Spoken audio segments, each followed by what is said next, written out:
Mark Jensen had spent most of his life working long hours, dealing with the noise and busyness of city life. He was a quiet man who never liked drama or trouble. After years of hard work and saving, he finally retired and decided to move to a peaceful lakeside neighborhood. He had always dreamed of living near water, just like he had as a child when he used to go fishing with his father. Fishing wasn't just a hobby for him, it was something that reminded him of good times, calm mornings, and his late father's smile. That lake felt like home. His new house had a lovely backyard that opened right up to the lake. It was beautiful in every way. Ducks floated peacefully on the water, trees danced with the wind, and every morning felt like a fresh beginning. Mark was happy. Every morning, just after sunrise, he would take his fishing rod, sit on a small wooden bench near the water and fish. He didn't care if he caught anything or not. For him, it was peace. It was joy. It was healing. But that peace didn't last long one morning. Mark opened his mailbox and found a white envelope with the words Homeowners Association printed on it. He opened it casually, expecting some neighborhood announcement or maybe a welcome note. But instead, he found something that made his eyebrows rise. It was a warning. It said he had broken HOA rules by fishing on the lake without permission. The letter told him that fishing was not allowed without written approval, and if he continued, he could face a fine. Mark was surprised. He had no idea he was doing anything wrong. When he bought the house, the real estate agent mentioned that the lake was one of the highlights of the neighborhood. No one had said anything about fishing rules. And even if there were rules, Mark thought it made no sense to ban someone from fishing quietly in their own backyard by a lake. Still, Mark wasn't the type to argue. He decided to go to the next HOA meeting to clear things up politely. The meeting was held in the community center a few days later. It was a small room with folding chairs, coffee in paper cups, and a group of people who looked like they took their jobs way too seriously. At the front sat Joanne Richards, the HOA president. She was a strict-looking woman in her 60s, with sharp eyes and a voice that didn't invite questions. Mark waited for the public comment section and then calmly explained his situation. Told them he wasn't aware of the rule and asked if they could make an exception since he was fishing quietly near his own backyard. Joanne didn't smile. She didn't show any understanding. Instead, she pulled out a thick binder of rules and pointed to a page. She read a paragraph out loud that said fishing was only allowed with HOA written permission, and only at the designated community dock. Mark tried to explain again that he wasn't causing any trouble, and that the lake literally touched his property. But Joanne cut him off and said, "Rules are rules. If we allow one exception, everyone will want one." The other board members didn't say much. Few nodded with Joanne. Others avoided Mark's eyes. Mark felt disappointed. He walked out of the meeting feeling like he had just talked to a wall, thought about letting it go, but the lake meant too much to him. The next morning, he sat at his usual spot and fished. Like always, he wasn't trying to rebel, just didn't believe. Quietly fishing in your own backyard should be treated like a crime. A week later, another envelope arrived. This time, it was a fine $100 for a repeated violation of HOA regulations. Mark shook his head in disbelief. He wasn't rich, but it wasn't about the money. It was the principle. He called the HOA office and tried to talk to someone, but they just repeated the same thing. Rules are rules. He began to notice strange things happening. One afternoon, while fishing, he saw someone across the lake pointing a phone camera at him. Another day, a new sign went up near the lake. No fishing without HOA approval, violators will be fined. It felt like they were watching him. Neighbors started acting differently. Some stopped waving. Others looked the other way when he passed. He could feel it. The HOA had made him out to be a troublemaker. He didn't understand why it was such a big deal. He wasn't throwing parties, wasn't breaking anything. He was just sitting silently by the water, remembering his father, feeling the wind, and finding peace in the little ripples of the lake. But now, even that peace was being taken from him. Still, Mark wasn't someone who gave up easily. He started doing some research. He read every page of the HOA handbook. He learned about property lines, lake rights, and legal boundaries. He He realized that while the HOA managed the neighborhood, they didn't own the lake. In fact, the documents showed that the lake was technically private land, owned separately by someone else, not the HOA. That discovery lit a small spark in Mark's mind. It was just an idea at first, but it kept growing stronger every time he looked at the water and remembered how they tried to take it away from him. He dug deeper and finally found the name of the lake's actual owner, an elderly woman named Mrs. Felton, who lived 2 towns away. She had inherited the lake property from her late husband, but had never lived in the neighborhood. The HOA had been using the lake for years with some agreement, but they didn't legally own it. Mark decided to contact her. He called her, introduced himself, and explained his interest in the lake. At first, she was confused. Then she sighed and said, "Honestly, I've been trying to sell it for years. It's just sitting there costing me taxes." Mark's heart skipped a beat. He asked her if she'd consider selling it to him directly. She said she was open to it. They agreed to meet and talk more. That night, Mark stood by the water in his backyard and looked out over the lake. The moonlight danced on the surface, and he felt a strange calm wash over him. What began as a quiet morning routine had turned into a conflict he never wanted. But now, maybe, just maybe, it could lead to something bigger. Maybe the lake that brought him peace could also be his answer. He wasn't thinking about revenge. Not yet. At that moment, it was just about fairness, about standing up for something simple and right. No one had ever told him that peace could come at such a cost, but Mark was ready. The HOA had started this with a fine butt. They had no idea what that small act would wake up inside him, and the lake would soon belong to him. Mark couldn't stop thinking about the conversation he had with Mrs. Felton. The fact that the lake, the very one the HOA was guarding so strictly, wasn't even owned by them made his blood boil. He had spent his entire life being respectful, quiet, and following rules. He wasn't someone who liked fights or drama, but this time something felt different. They had crossed a line. They had made him feel like a criminal for simply enjoying the peaceful lake behind his own house. And now, knowing that the HOA had no real power over the lake, Mark knew he had to do something. He didn't tell anyone about the call with Mrs. Felton, not his neighbors. Not even the kind lady at the grocery store who sometimes asked him how the fishing was going. He wanted to keep it private, just like how the HOA had quietly decided to fine him. Mark believed in playing fair, but if they wanted to act in secret and hide behind rules, then he could be quiet too. Over the next few days, Mark met with Mrs. Felton twice. She lived in a small house with a garden full of wildflowers. She was a widow in her 70s and was kind but tired. She told Mark that, ever since her husband died, she had no interest in keeping the lake. Taxes were high, and the maintenance was a hassle. The HOA used the lake without paying rent, and she'd never liked how they treated people. When Mark told her how they fined him just for fishing, she sighed and said they think they own everything. They discussed the sale of the lake in detail. Mark used part of his retirement savings money he had originally planned for traveling or buying a new car. But to him, the lake was more valuable than anything else. He was buying peace, pride, and freedom. More than that, he was buying back something they had tried to take from him, his right to enjoy life quietly without being bullied, while the paperwork was being prepared. The HOA continued to act as if they controlled everything. Mark received another warning letter, this time saying his fishing activities could lead to legal action if continued. The fine had now been raised to $500. It was almost laughable now. They had no idea that the very thing they were trying to control was slipping from their hands. Mark also noticed more signs being put up around the lake. Bold red letters saying "No fishing. Fishing." Who enforced? Some of these signs were even placed near his own backyard, right where he used to sit. It felt like a personal attack. One morning, he came out to find 2 security guards walking near the lake, dressed in black polo shirts with the HOA logo. They didn't speak to him, but they watched him.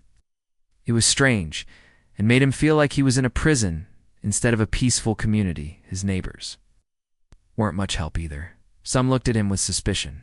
Few used to wave at him, but now walked past without a word. One man across the street even shouted, "You think you're above the rules, huh?" Mark didn't reply.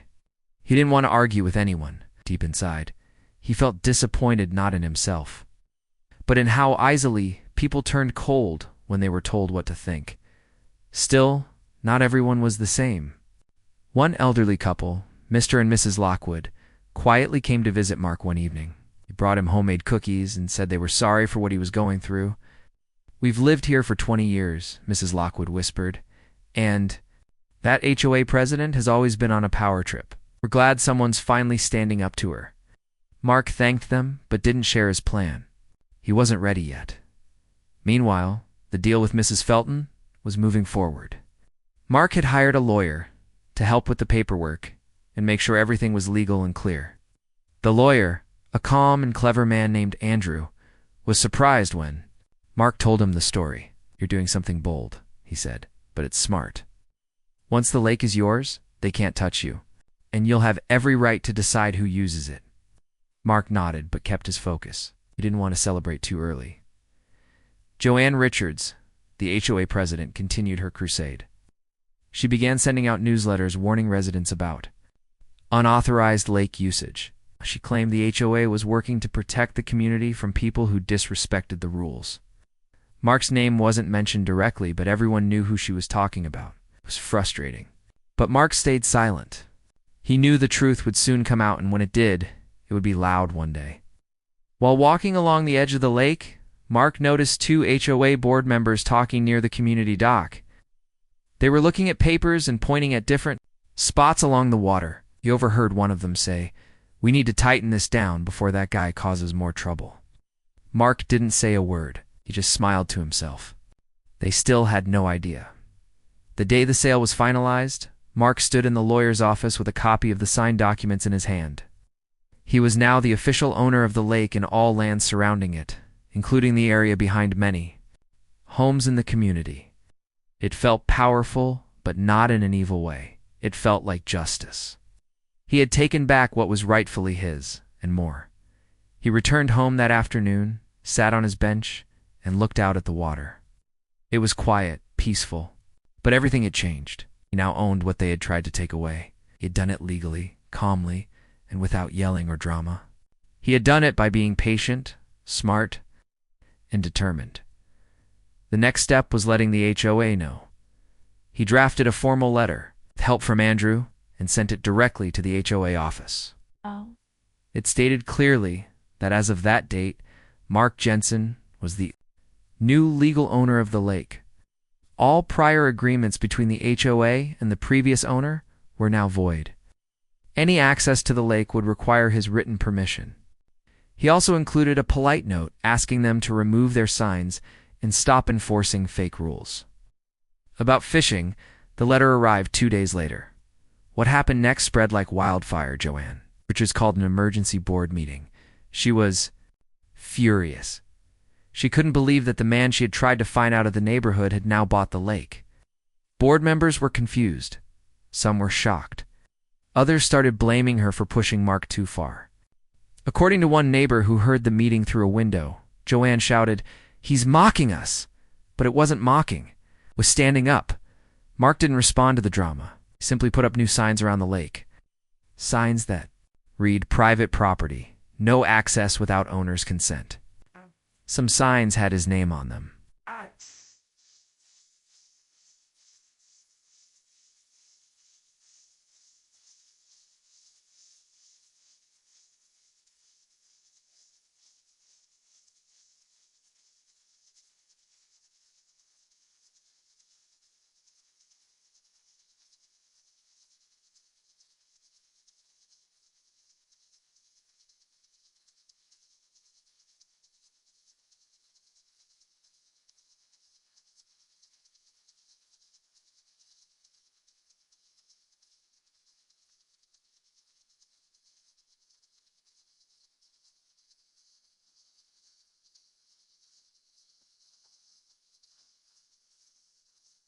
A Bankronel Y with the first is a firmament with a woman meant fun and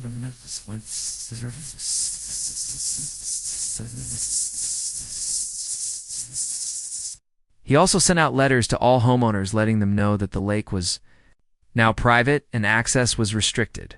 The community buzzed with whispers and arguments. Some were angry. Some were amazed.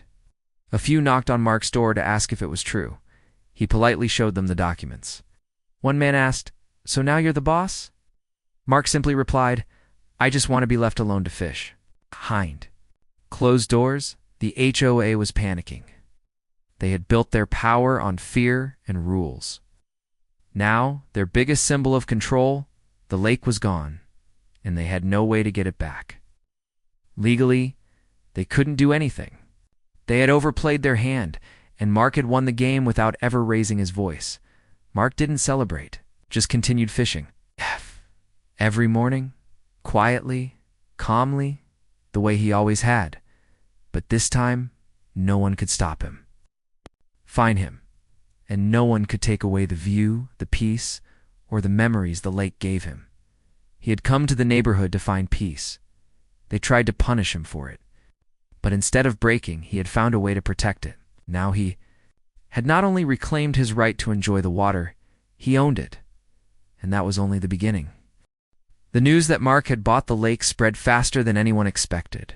At the next morning, almost every house in the neighborhood was buzzing. People whispered at mailboxes, gossiped while walking their dogs, and talked in low voices during evening strolls. Some couldn't believe it. Others were impressed, and a few were furious. But all of them knew one thing: everything had changed. Mark sat quietly on his favorite bench near the water, just like he always did. The only difference now was that he didn't have to worry about someone watching him or writing him a warning letter. The lake was his.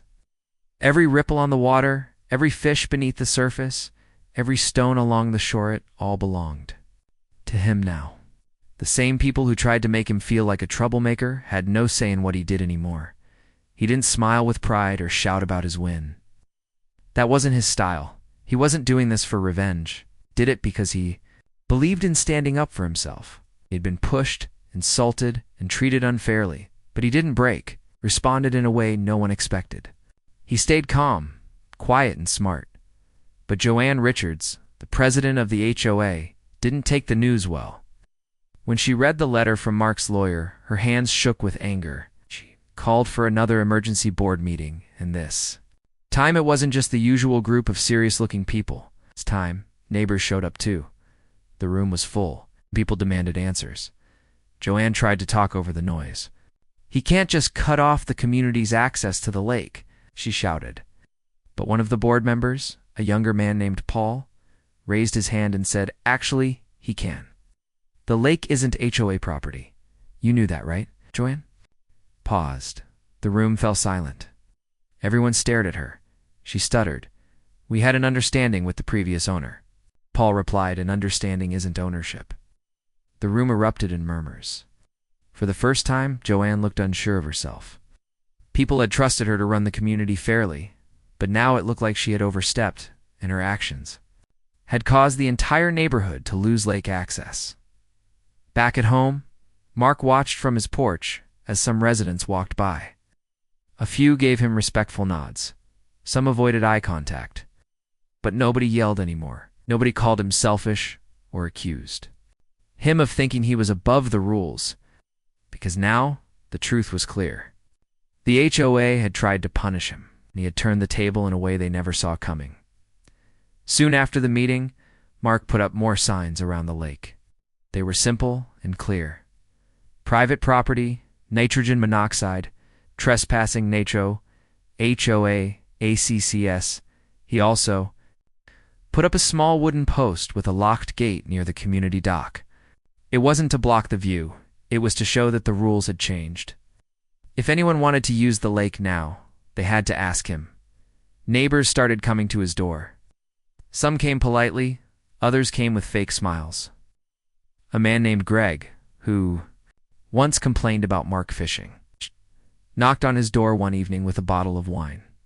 "Hey, Mark," he said, pretending to laugh. "Crazy how this turned out, huh? I was just wondering if my kids could still swim in the lake. They've been doing it every summer." Mark looked at him for a moment and replied gently, "You never spoke to me until now. Why start today?" Smile faded. He mumbled something and walked away. Other neighbors tried to. Some apologized for the way they treated him. Few even said they were happy he stood up to the HOA. Mark appreciated their honesty, but he still didn't allow anyone to use the lake right away, not because he wanted to punish them, but because he needed time to decide what was fair. One afternoon, Mark sat with his lawyer, Andrew, on the porch overlooking the water. Andrew said, "You've got full legal control now." "The many thing?" Mark nodded slowly. "I know. But this was never about control. It was about respect." Andrew smiled. "Well, you've got both now." Meanwhile, the HOA was falling apart. Joanne tried to send out letters saying the community would take legal action to regain access to the lake, but no lawyer would support her. Every document clearly showed that Mark was the rightful owner, and that the HOA had no claim over the lake at all. Ow. She was running out of options and allies. Some board members started turning against her. Paul, the young man who spoke at the meeting, resigned from the board and sent a letter to the neighborhood explaining why. "I joined the HOA to help make our community better," he wrote. "But I can't be part of a group that fines residents unfairly and disrespects property boundaries. What happened with Mr. Jensen should never have happened. He did what many of us wish we could do: stand up for ourselves." His letter was shared in group chats, posted on doors, and talked about at dinner tables. The neighborhood's opinion was shifting. More and more people began seeing Mark not as the enemy, but as the one who had exposed the truth. Still, Joanne didn't stop. She called in a real estate appraiser to find out if Mark's lake ownership had affected property values. She even accused him of damaging community harmony. But the truth was, the damage had been done long before Mark bought the lake. The damage came from the way she treated people with fear, control, and zero kindness. Mark continued his days like normal. He fished. He read books on his porch, drank coffee while the sun rose over the water. He felt peace again, the kind of peace he had dreamed of when he moved here. But he also started thinking about what came next. He didn't want to keep the lake all to himself forever. That wasn't who he was. He believed in fairness. Began making plans, not with the HOA, but on his own terms. He created a small invitation system. He would allow people to fish or sit by the water if they personally asked and treated him with respect. He even thought about creating a small area for kids to enjoy the lake on weekends. But this time, it would be his rules. One day, a local reporter heard about the story. She called Mark and asked if he'd be willing to speak. At first, he wasn't sure. He didn't like attention. But after thinking about it, he agreed. He wanted people to hear what really happened, not just rumors. The reporter visited his home, and they sat by the lake as he told the whole story. From the first fine to the final sale. From the cold faces at HOA meetings to the peaceful mornings he almost lost. The article was titled, "Fined for Fishing So He Bought the Lake. One Man's Quiet Victory Against the HOA." It went viral. People across the country read the story. Thousands commented online, supporting Mark and calling him an inspiration. "This man is a legend," one person wrote. Another said, "Finally, someone stood up to those HOA bullies." The internet turned him into a quiet hero. But Mark didn't feel like a hero. He just felt like a man who refused to be bullied. Joanne tried to defend herself, claiming she was only doing her job, but no one believed her anymore. Within weeks, pressure grew, and she resigned as HOA president. So the board was reorganized, and this time, more reasonable members were elected. People who cared more about kindness than control. A few weeks later, Mark received a letter not from the HOA, but from a group of neighbors who had formed a small volunteer committee. They asked if he would be open to discussing limited lake access under his terms. The letter was respectful and kind. Mark read it carefully. He smiled. Maybe now. The neighborhood was finally learning what respect really looked like. He picked up a pen and wrote back, "I'm open to talk. Let's meet soon." The lake was his. The peace had returned. And now, maybe, a better future. For everyone was beginning, one built not on rules and fines, but on honesty, fairness, and second chances. Mark never wanted to become a topic of gossip or a headline on the internet. He had lived his life quietly, always keeping to himself, never bothering anyone. But after buying the lake, everything changed, not just for him, but for the entire neighborhood. The story had gone from whispers among neighbors to being shared online across the country. People he had never met were calling him a hero. Strangers emailed him, thanking him for standing up to the HOA. Some even asked if he'd help them fight their own HOA troubles. It was strange and unexpected, but also a little satisfying. But inside the neighborhood, things were far from peaceful. The HOA was in full panic. Joanne Richards, the woman who once held so much power, was furious. She had built her reputation on controlling every part of the neighborhood, and now, with the lake gone and her authority questioned, she was losing everything. The residents were no longer looking at her with respect. They were looking at her with doubt, anger, and in some cases, shame. At the next community meeting, things didn't go the way Joanne expected. Only a few loyal supporters sat near her. Most people sat quietly, arms crossed, listening carefully. Some even recorded the meeting on their phones. Joanne tried to speak confidently, as she always had. But her voice didn't carry the same weight anymore. "We are working with legal advisors to review Mr. Jensen's ownership of the lake," she said. "We believe the community should have access to resources we've always used." One man stood up. It was Mr. Lockwood, the kind older man who had once brought Mark cookies. "With all due respect," he said, "you find a man for fishing near his own backyard. You pushed him. You made this mess." Others began to nod. A woman from the back added, "We didn't even know the HOA didn't own the lake. You made us believe we had the right to use it when we didn't." Joanne's face turned red. She stammered, trying to regain control, but the room had shifted. People were tired of being pushed around. Were tired of rules that made no sense. Tired of fear. And now that someone had finally stood up and won, they felt braver too. Back at his home, Mark watched everything unfold from a distance. He didn't attend the meetings anymore. He didn't need to. He had made his point. Every morning, he still went out with his fishing rod, sat by the water, and enjoyed the peace he had fought for. But he could feel the change in the air. He noticed fewer cold stares and more quiet nods. A few neighbors even waved again. Some brought gifts, small ones, like flowers or homemade bread, with simple notes that said things like, "Thank you," or "Sorry for how we treated you." Mark accepted them kindly. He didn't hold grudges. But he also didn't forget how quickly people had turned on him when they believed the HOA's version of the story. Still, he knew that things were improving. Slowly, the neighborhood was waking up. But Joanne wasn't done. She began a campaign, sending emails and letters claiming that Mark's ownership of the lake was a threat to the community lifestyle. She wrote that he was using the lake to punish innocent residents. But now her words didn't have the same effect. People had seen the truth. They'd watched Mark act calmly, legally, and respectfully. They'd seen the documents. Power she once held was slipping through her fingers. Then came the biggest surprise. One afternoon, Joanne herself showed up at Mark's door. He opened the door slowly, unsure of what she wanted. She was dressed sharply as always, but her eyes were tired. "Mr. Jensen," she said. "May I come in?" Mark paused, then stepped aside and let her in. She sat stiffly on a chair near the window. Looking out at the lake she no longer controlled. "I came to talk," she said. Mark sat across from her, quiet and patient.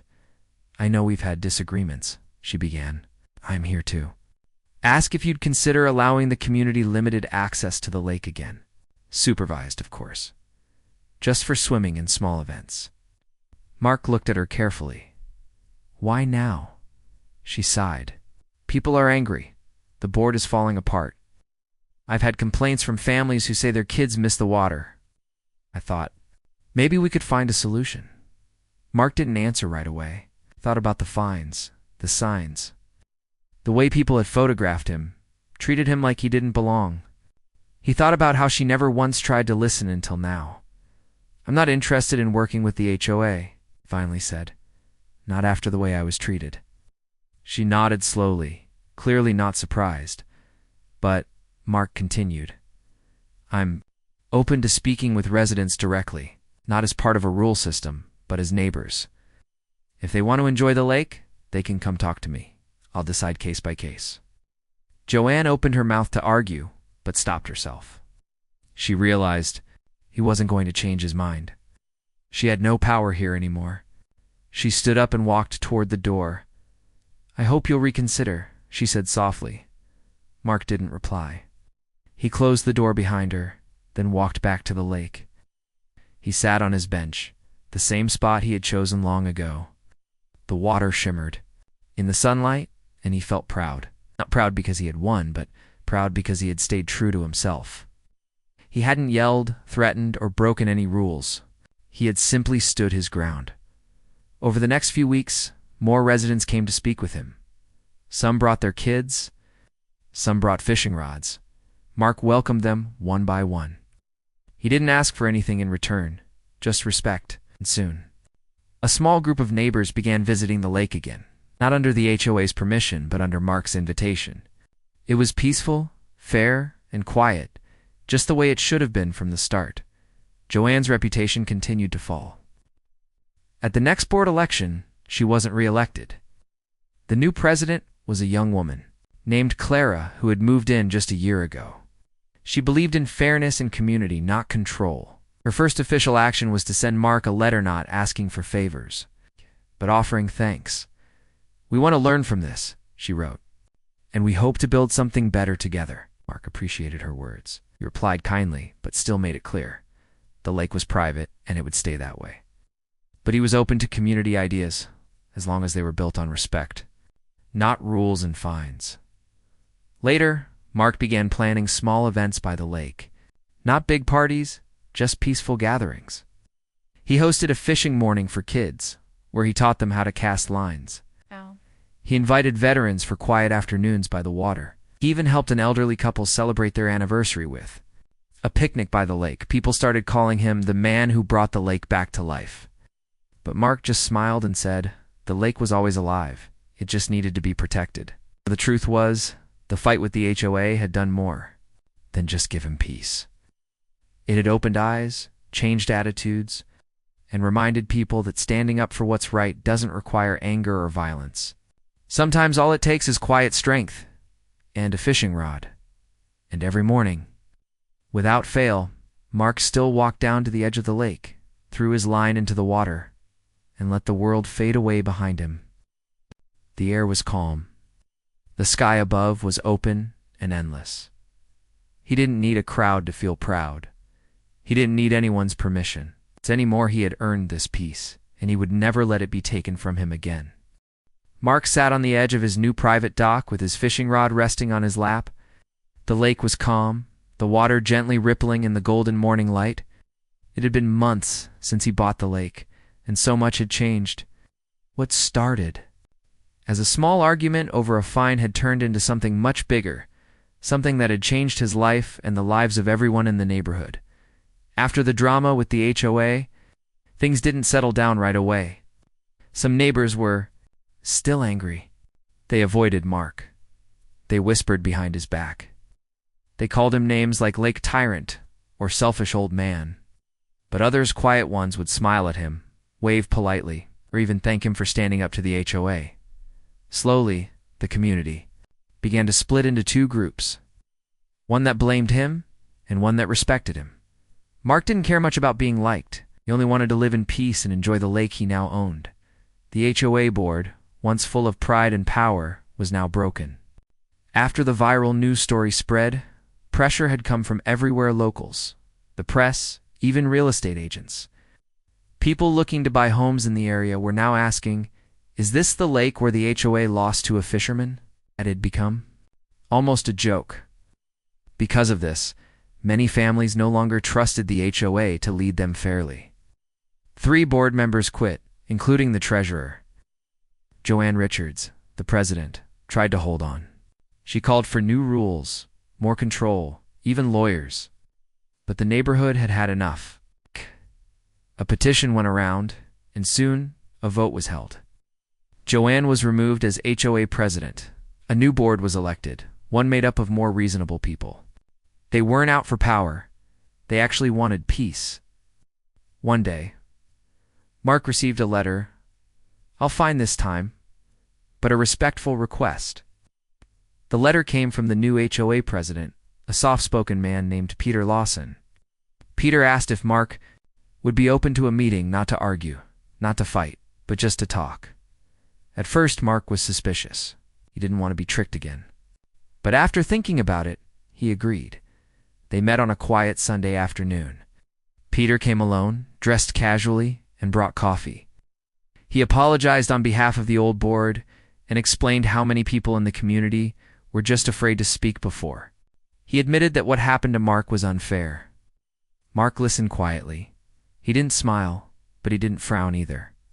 He was just glad someone was finally treating him like a person, not a problem. Peter gently asked if Mark would consider allowing some limited access to the lake for small things like families walking around the edges or letting children feed ducks. He promised that there would be no fishing, no noise, no parties, just peaceful use on certain days. Mark didn't answer right away. He told Peter he'd think about it. After Peter left, Mark sat alone on the dock again. You remember the beginning, the first fine, the looks from neighbors, the long legal documents? It all came rushing back. He didn't want to be angry anymore. He didn't want war. But he also didn't want people to forget what they did to him. He had every right to say no. But something in Mark had changed. Maybe it was age.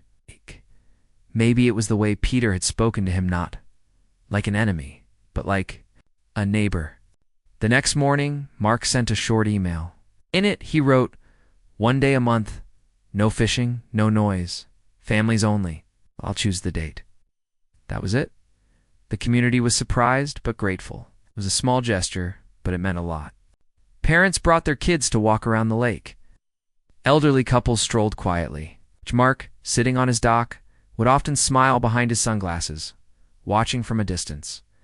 He had set the rules, and he felt in control, not in a cruel way, but in a fair one. He wasn't trying to punish anymore. He was just protecting what he had earned. To Mark, the lake had become more than just water. It was a symbol of what happens when people stand up for themselves. Every time he cast his line into the water, he felt that pride. Not because he had one, but because he had refused to be pushed around. As time passed, more people began warming up to Mark. One neighbor, a teenage boy named Liam, approached him one day and asked if he could learn to fish. Mark looked at him, surprised, and then said, "Meet me here at 6 a.m., bring your own rod." From that day on, Liam came every Saturday. Mark taught him everything: how to cast, how to wait, how to respect nature. They didn't talk much, but they didn't have to. The silence between them was peaceful. Mark even started organizing quiet little events, like fishing days for veterans or storytelling evenings for children. But everything was by invitation only. No one could demand access. It was his lake and his rules. And now, people respected that. One day, Mark installed a small wooden bench near the water. On the back, there was a plaque that read, "In memory of Dad gone fishing." It was simple, but it meant everything to him. That bench was a reminder of why he started fishing in the first place. Not to annoy anyone, not to break rules, but to feel close to his father. To find peace in the sound of water and wind. Looking back, Mark never imagined his retirement would turn into a battle with an HOA, but in a strange way it made his life more meaningful. He found strength he didn't know he had. He stood alone and came out stronger. And even though there were scars, there was also growth. People in the neighborhood now told the story like a legend. "That's the guy who bought the lake." Kids would point when they saw him fishing. New residents would whisper, "Is that him?" And Mark would just nod, half smiling, never saying much. He didn't need to. He had the lake, the dock, the memories, and the freedom he fought for. And that was enough. The water rippled gently as a fish tugged on his line. Mark grinned, leaned forward, and whispered, "Gotcha."